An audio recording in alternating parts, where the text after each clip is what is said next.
സ്നേഹം നിറഞ്ഞ ഗുരുക്കന്മാരെ, ജ്യോതിഷ പണ്ഡിതന്മാരെ, ജ്യോതിശാസ്ത്രത്തിലും മറ്റ് ശാസ്ത്രങ്ങളിലും വിശ്വസിക്കുന്ന എൻ്റെ പ്രിയപ്പെട്ട നാട്ടുകാരെ, ഞാനിന്നിവിടെ പറയാൻ പോകുന്നത് വ്യാഴമാറ്റത്തോടുകൂടി രോഹിണി നക്ഷത്രത്തിന് ഉണ്ടാകുന്ന വ്യത്യാസങ്ങളാണ്. രോഹിണി നക്ഷത്രം ഇടവക്കൂറാണ്. ഇടവത്തിൽ ചന്ദ്രൻ ഉച്ചസ്ഥാനത്താണ് നിൽക്കുന്നത്. അവിടെ വ്യാഴം കൂടെ വരുമ്പോൾ മെയ് 1 മുതൽ വ്യാഴൻ ആ സ്ഥാനത്ത് വരുന്നു. അപ്പോൾ നമ്മൾ പറയേണ്ടത് ഒരു കേസരി യോഗത്തിന്റെ ഗുണമാണ് രോഹിണി നക്ഷത്ര ജാതകർക്ക് ഉണ്ടാകാൻ പോകുന്നത്. അതായത് ഇടവക്കൂറ് ആണല്ലോ അവർ, അതിൻ്റെ കൂടെ വ്യാഴം കൂടെ നിൽക്കുമ്പോൾ സാധാരണ രീതിയിൽ പറഞ്ഞാൽ ഒരു കേസരി യോഗം തന്നെയാണ്. അപ്പോൾ ഇതുവരെ ഇടവക്കൂറുകാർ ഒരുപാട് പ്രയാസങ്ങൾ അനുഭവിച്ചു. മെയ് 1 ശേഷം അവർക്ക് വളരെ അനുകൂലമായ സമയമാണ് ഉണ്ടാകാൻ പോകുന്നത്. എന്തെന്നാൽ ഇതുവരെ ഇടവക്കൂറുകാർക്ക് സർവ ഈശ്വരകാരകനായ വ്യാഴൻ മറവിലായിരുന്നു. ഇപ്പോൾ ലഗ്നത്തിലേക്ക് വന്നു.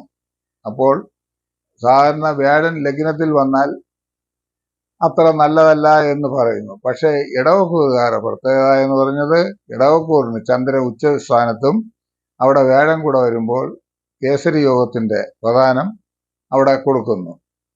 ഇവർ ഇതുവരെ അനുഭവിച്ച ഇതെല്ലാം മാറി മെയ് 1 മുതൽ അനുകൂലമായ സമയം ഇവർക്ക് ഉണ്ടാകാൻ പോകുന്നു. കുഞ്ഞുങ്ങൾക്ക് പഠനത്തിന് വളരെ അഭിവൃദ്ധി, അതുപോലെ തന്നെ മാതാപിതാക്കൾക്ക് വളരെ അഭിവൃദ്ധി, കുടുംബത്തിന് പ്രത്യേക സന്തോഷം, സുഖം, മാനസിക സന്തോഷം, ശരീരപുഷ്ടി. ലഗ്നത്തിൽ നിന്ന് വ്യാഴൻ 5, 7, 9 ഈ ഭാഗങ്ങളിൽ നോക്കുകയും ചെയ്യുന്നത് കൊണ്ട് ഇവർക്ക് സന്താനങ്ങളെ കൊണ്ട് നേട്ടം, കുടുംബജീവിതത്തിന് ഭദ്രത, ഭാഗ്യസ്ഥാനത്തിന് അനുകൂലം ഇത്യാദി ഭാഗ്യ ഐശ്വര്യങ്ങളാണ് ഇവരെ സംബന്ധിച്ചിടത്തോളം ഉണ്ടാകാൻ പോകുന്നത്. ഒന്നാമതായി, ഈ മുടങ്ങിക്കിടന്ന പല കാര്യങ്ങളും ഇവർക്ക് നേടിക്കൊടുക്കും. സർവേശ്വരകാരകനായ വ്യാഴൻ ഇവരെ കൈവിടാതെ തന്നെ കൂടെ നിൽക്കും.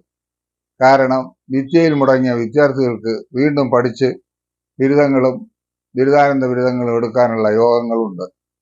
അതുപോലെ തന്നെ വീട് വച്ച് പാതിയായി കടത്തിൽ നിൽക്കുന്നവർക്ക് ആരുടെയെങ്കിലും സഹായം കൊണ്ടോ, ബാങ്കിന്റെ സഹായം കൊണ്ടോ, അല്ലെങ്കിൽ വേറെ ഏതെങ്കിലും രീതിക്ക് സാമ്പത്തിക ലെവൽ വന്നു ചേരും.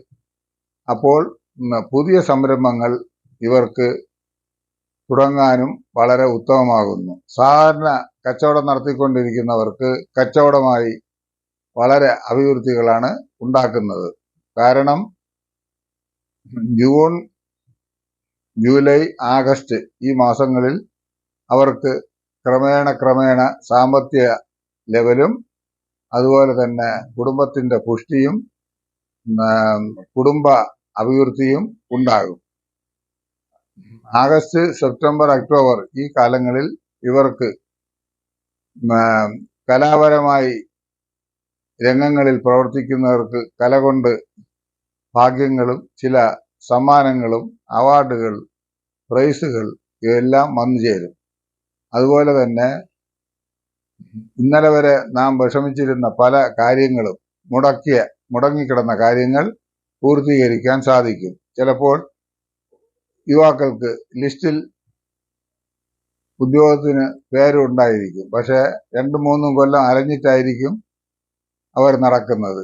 ഈ ജൂൺ, ജൂലൈയോടുകൂടി അവർക്ക് ആ ജോലികളിൽ പ്രവേശിക്കാനും പ്രമോഷന് കാത്തിരിക്കുന്നവർ പ്രമോഷൻ ലഭിക്കും. അതുപോലെ തന്നെ സന്താനങ്ങൾക്ക് വേണ്ടി കാത്തിരിക്കുന്നവർക്കും സന്താനത്തിന്റെ ഒരു തുടക്കം ഉണ്ടാകും. പൊതുവെ ദൈവാധീനം പൂർണ്ണമായി നിൽക്കുന്നു. വ്യാഴൻ സർവ ഈശ്വരന്റെയും ഈശ്വരനാണ്. അപ്പോൾ വ്യാഴമാറ്റം ഇവരെ സംബന്ധിച്ചിടത്തോളം ഒരു മഹാ ഗുണമാണ് നൽകുന്നത്. വിദേശയാത്രയിൽ താല്പര്യമുള്ളവർക്ക്, വിസയിൽ തടസ്സങ്ങളോ താമസങ്ങളോ ഒക്കെ വന്നവർക്ക് വിസ ലഭിക്കുകയും അതുവഴി അവർക്ക് സാമ്പത്തികമായും മാനസികമായും ഉല്ലാസങ്ങൾ ലഭിക്കും. അതുപോലെ തന്നെ വിവാഹപ്രായമായ അവർക്ക് വിവാഹം വന്നു ചേരും. മുടങ്ങിയ ചിലപ്പോൾ വിവാഹങ്ങൾ വീണ്ടും ചില നിസ്സാര കാര്യങ്ങളാൽ പിണങ്ങി നിന്നവർക്ക് അത് വീണ്ടും യോജിച്ച് വിവാഹത്തിലേക്ക് ചെന്നു ചേരാം. അതുപോലെ തന്നെ കുടുംബത്തിന് പൊതുവെ ഒരു ഐശ്വര്യം ഉണ്ടാകും. വീട്ടു സാധനങ്ങൾ വാങ്ങാം. ചെറിയ രീതിയിൽ ദ്രവ്യങ്ങൾ, സ്വർണം, വീട്ടുപകരണങ്ങൾ ഇവയെല്ലാം ഈ കാലഘട്ടത്തിൽ വാങ്ങാം. ഇത് ഒരു കൊല്ലം വരെ വ്യാഴന്റെ മാറ്റം ഉണ്ടാകും. അടുത്ത മേയിനകത്ത് വരെ ഇവർക്ക് വളരെ ഇഷ്ടപ്പെട്ട കാര്യങ്ങളെല്ലാം നടക്കും. മേയ് കഴിഞ്ഞിരുന്നാലും പിന്നീടും അവർക്ക് അനുകൂല അവസ്ഥയാണ് വരുന്നത്. വിദേശ യാത്ര, വിദേശ ധനം അനുഭവിക്കാനുള്ള യോഗം, കുഞ്ഞുങ്ങൾക്ക് പഠനത്തിന് വളരെ ബലം, മറ്റ് ദൈവിക കാര്യങ്ങളിൽ പങ്കെടുക്കുന്നവർക്ക് ദൈവാധീനം, അതുപോലെ തന്നെ യാത്രയിൽ നിന്നുള്ള ധനം, ധാന്യം എന്നിവ ലഭിക്കുകയും കൃഷിക്കാർക്ക് കൃഷിയിൽ നിന്നുള്ള സാമ്പത്തിക നേട്ടങ്ങൾ ധാരാളം വന്നു ചേരും. അപ്പോൾ കുടിൽ വ്യവസായം നടത്തുന്നവർ, ഇതുവരെ വളരെ മോശമായിരുന്നവർ, കഴിഞ്ഞ ഒരു കൊല്ലം വളരെ മോശമായിരുന്നു, അവർക്കും കുടിൽ വ്യവസായത്തിൽ നിന്നുള്ള നേട്ടങ്ങൾ ധാരാളം പ്രതീക്ഷിക്കാം. അതുപോലെ തന്നെ കന്നുകാലി വളർത്തൽ, കോഴി വളർത്തൽ, പശു, ആട്, കോഴി ഇങ്ങനെയുള്ള സാമാന്യ കുടിൽ വ്യവസായം നടത്തുന്നവർക്കും വളരെ ഉത്തമമായിരിക്കും. അതുപോലെ വാഹനങ്ങളിൽ നിന്ന് വരുമാനമുള്ളവർക്ക് സാമ്പത്തിക നേട്ടം വളരെ കൂടും. 9-ൽ വ്യാഴന്റെ ദൃഷ്ടിയുള്ളത് കൊണ്ട് പിതാവിനും വളരെ സൗഖ്യത്തെ കൊടുക്കും. കുഞ്ഞുങ്ങളെ കൊണ്ട് പിതാവിന് വളരെ ഭാഗ്യാനുഭവങ്ങളും ഉണ്ടാക്കും. മുതിർന്നവർക്ക് പൊതുവെ വാഹനം എടുക്കുവാൻ ഉള്ള ഒരു അവസരവും വന്നു ചേരുകയാണ്. രോഹിണി നക്ഷത്രത്തിൽ ജാതകർക്ക് ഏത് കാര്യത്തിന് ഇപ്പോൾ ശ്രമിച്ചിരുന്നാലും ഏറെക്കുറെ അത് നടന്നു കിട്ടുകയും ചെയ്യും. അതുകൊണ്ട് ഈശ്വര ഭജനം, അതായത് വിഷ്ണുവിന്റെ ഭജനം ഇവർക്ക് നിർബന്ധമായി വേണം. അതുപോലെ സന്താനങ്ങളെ കൊണ്ട് വളരെ നേട്ടങ്ങളും അനുഭവമാകുന്നു. അതേ സമയത്ത് ജാതകത്തിൽ വ്യാഴൻ പ്രതികൂലമായവർക്ക് പോലും ഈ വ്യാഴന്റെ സ്ഥിതി ചന്ദ്രന്റെ സ്ഥിതിയും കൂടെ ഉള്ളത് കൊണ്ട് അനുകൂല അവസ്ഥകളെ കൊടുക്കും. ചില സന്ധികളിൽ പെട്ടു നിൽക്കുന്നവർക്കും ദശാസന്ധികൾ, ആ സന്ധികളിലും ഈ വ്യാഴന്റെ ബലം കൊണ്ട് സന്ധിദോഷം തന്നെ മാറപ്പെടും. പുണ്യക്ഷേത്രങ്ങളിൽ ദർശിക്കാനും പുണ്യസ്ഥലങ്ങളിൽ പോയി ഈശ്വര ഭജന നടത്തുന്നതിനും വളരെ ഉത്തമമായ കാലഘട്ടമാകുന്നു. സാമ്പത്തികമായും ശാരീരികമായും മാനസികമായും നല്ല അവസരങ്ങൾ ഈ ഒരു വർഷം ഇവർക്ക് പ്രദാനം ചെയ്യും. അടുത്ത വർഷവും അവർക്ക് നന്നായിരിക്കും, അത് പിന്നീട് പറയാം. അങ്ങനെ വ്യാഴന്റെ മാറ്റം രോഹിണി നക്ഷത്ര ജാതകർക്ക് അനുകൂല അവസ്ഥകളെ തന്നെ കൊടുക്കും.